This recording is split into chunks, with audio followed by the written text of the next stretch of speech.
السلام عليكم ورحمة الله وبركاته. معانا وصفة جديدة.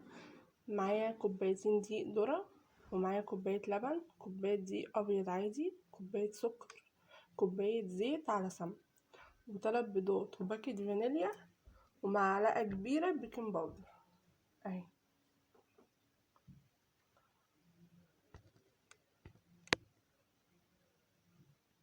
أول حاجة هنجيب شفشق الخلاط معايا، وهبتدي أحط كل السوائل. كوباية اللبن، وهحط كمان الثلاث بيضات،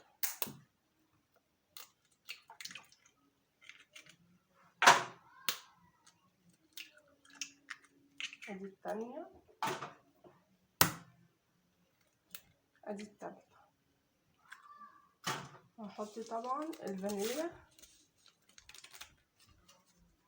وهحط كوباية الزيت على السمنة،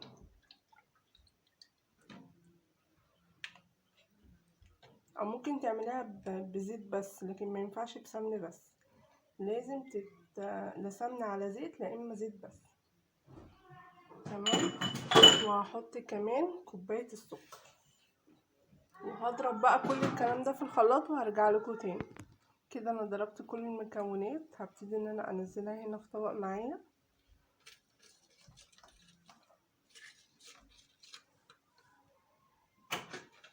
طبعا انا الدقيق الذره والدقيق العادي انا نخليهم. هبتدي احط اول كوبايه دقيق ذره، تمام، وهحط التانية،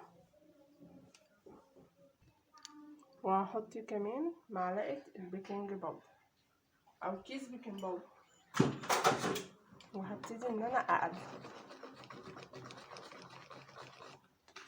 طبعا هنبتدي نقلب في اتجاه واحد، ما ينفعش نفضل نقلب في كل الاتجاهات، اتجاه واحد عشان تطلع ناجحه معانا زيها زي الكيكه بالظبط.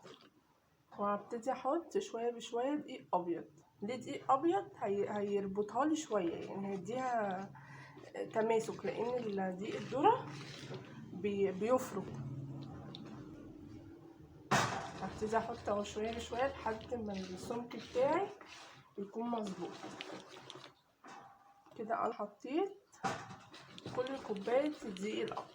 كده خليت معايا كوبايتين دقيق ذره. طبعا الدقيق يكون منخول، الدقيق الابيض الدقيق الذره يتنخلوا اهو. ده القوام معايا. طبعا معايا دي صينيه مدهونه زيت بقى، مدهونه سمنه، زبده، اي حاجه. وهبتدي ان انا احط فيها الخليط ده، وهدخله على درجه حراره 180 اهو.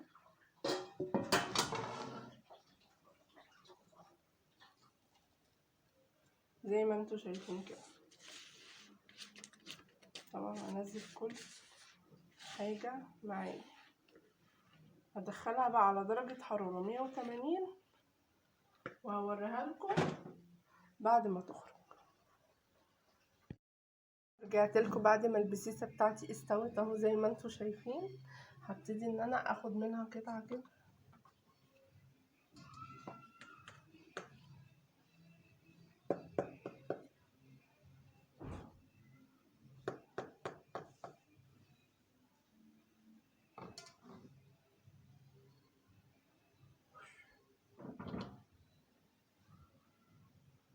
بصوا مش مكتومه وناجحه جدا.